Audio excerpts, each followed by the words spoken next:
জাতিসংঘের মানবাধিকার হাই কমিশনের ইতিহাস পক্ষপাতিত্বের ইতিহাস। জাতিসংঘের মানবাধিকার হাই কমিশনের ইতিহাস পশ্চিমা মডেলের মানবাধিকার প্রতিষ্ঠার ইতিহাস। এই সরকার বিভিন্নভাবে আন্দোলনকে দমন করার চেষ্টা চালিয়ে যাচ্ছে। দর্শক, আপনাদের ঠিক যেমনটি দেখানোর চেষ্টা করছি, বাংলাদেশে জাতিসংঘের মানবাধিকার কমিশনের চুক্তি বাতিলের দাবিতে জমিয়াতে ওলামা ইসলাম বাংলাদেশের আজকের এই বিক্ষোভ কর্তৃক গণমিছিল আমরা আপনাদের সরাসরি দেখানোর চেষ্টা করছি।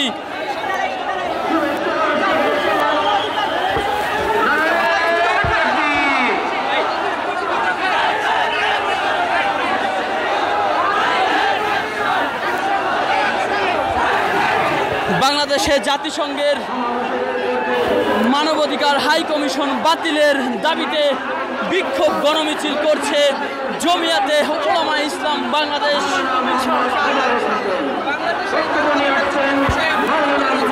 আপনাদেরকে একটাই কথা বলবো, আফ্রিকায় এই আমেরিকার মানবাধিকার সংস্থা হয়েছে।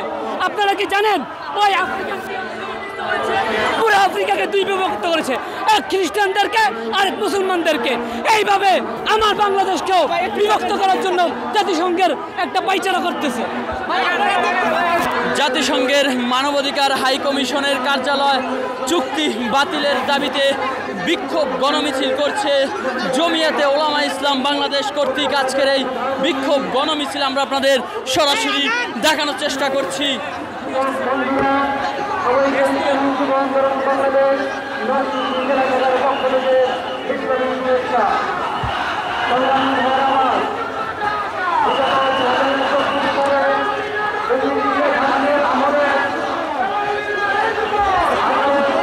জাতিসংঘের মানবাধিকার হাই কমিশনের বাতিলের দাবিতে জমিয়াতে ওলামা ইসলাম বাংলাদেশের কর্তৃক আজকের এই বিক্ষোভ গণমিছিল আমরা আপনাদের সরাসরি দেখানোর চেষ্টা করছি।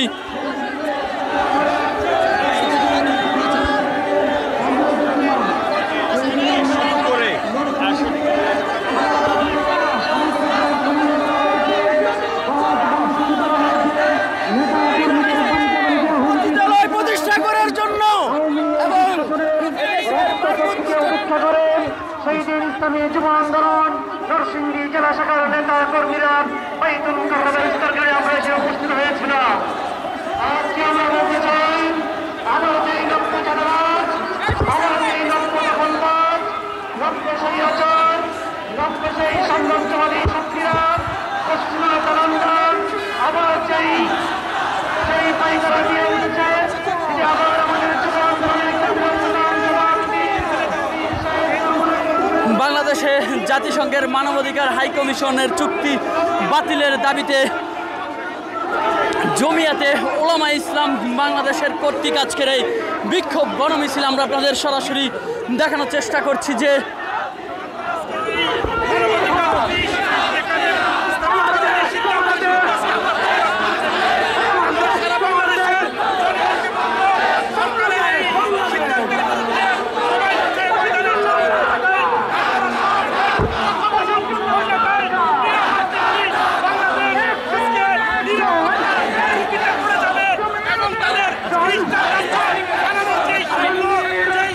আমাদের আজকের এই অন্তর্বর্তীকালীন সরকার জাতিসংঘের মানবাধিকার অধিকারকে বাংলাদেশে ডেকে আনার কোন ম্যান্ডেট জনগণের কাছ থেকে পায়নি।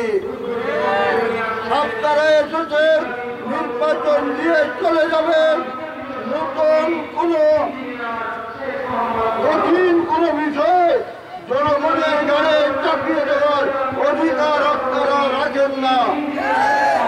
আপনারা এসে একটা মুসলিম দেশে পাশ্চাত্যের আদরে আপনারা প্রতিটা ব্যক্তিকে প্রমোট করতে চান।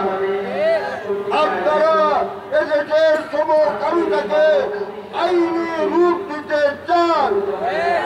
আপনারা করিডোর দিয়ে দেশের স্বাধীনতার সার্বভৌমত্বকে হুমকির মুখে ঠেলে দিতে চান। ভেবে রাখুন, জমিয়তে উলামা ইসলাম ব্রিটিশ বিরুদ্ধে আন্দোলন করে তাদেরকে তাড়িয়েছে। আমরা জমিয়তুল উলামা ইসলাম বাংলাদেশের নেতা কর্মীরা তাদেরই উত্তরাধিকার। তারা যেমন ব্রিটিশ আধিপত্য মেনে নেননি, এদেশের ছাত্র জনতা ভারতের আধিপত্যকে মেনে নেয়নি। কাজে আমরা এদেশের জনগণকে সাথে নিয়ে পশ্চিমাদের আধিপত্যকে মেনে নেব না। আমরা পশ্চিমাদের আধিপত্য মেনে নেব না। অবিলম্বে এই মানবাধিকার কমিশনের অফিসকে এখান থেকে বিদায় দিয়ে দেশকে শান্ত করার চেষ্টা করুন।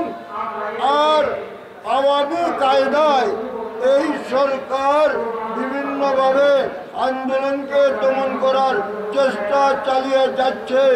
সরকারের কিছু উপদেষ্টা এই ব্যাপারে দৌড়ঝাঁপ শুরু করে দিয়েছে।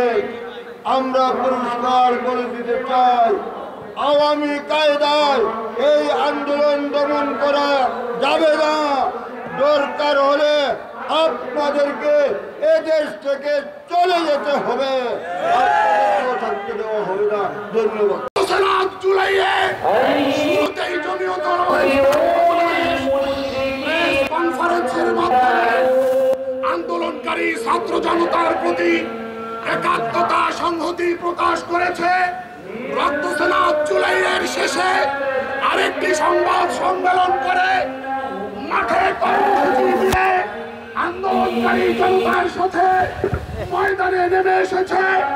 অবস্থানের এক পর্যায়ে আগস্টের 3 তারিখে শাহবাগে গিয়ে জমিয়তুল উলামা ইসলাম বাংলাদেশ আন্দোলনকারী জনতার সাথে একাত্মতা ঘোষণা করেছে। সেই ধারাবাহিকতায় আগ্রাসনের বিরুদ্ধে, আধিপত্যবাদের বিরুদ্ধে, সাম্রাজ্যবাদের বিরুদ্ধে আমাদের সেই ঐতিহাসিক মনোভাব নিয়ে আজ রাজপথে নেমে আসতে বাধ্য হয়েছি। বন্ধুগণ, বাংলাদেশে অন্তর্বর্তী সরকার রাষ্ট্র পরিচালনার দায়িত্ব পালন করছে। অন্তর্বর্তী সরকার মানে অস্থায়ী সরকার। কি বলেন? অন্তর্বর্তী সরকার মানে অস্থায়ী সরকার। এই অস্থায়ী সরকার রাজনৈতিক দলগুলোর সাথে কোনো বোঝাপড়া না করে, কোন রকম পরামর্শ ডিসকাশন না করে দেশ বিরোধী এইরকম কোন সিদ্ধান্ত নিতে পারে না। আজকে দেশপ্রেমিক জনতা প্রশ্ন করতে চায়, বাংলাদেশের মানুষ অন্তর্বর্তী সরকারের মাননীয় প্রধান উপদেষ্টা প্রফেসর ডক্টর ইউনূসের কাছে প্রশ্ন করতে চায়, জাতিসংঘের মানবাধিকার অফিস গাজায় আছে, কিন্তু সেখানে ইসরায়েলের হায়নারা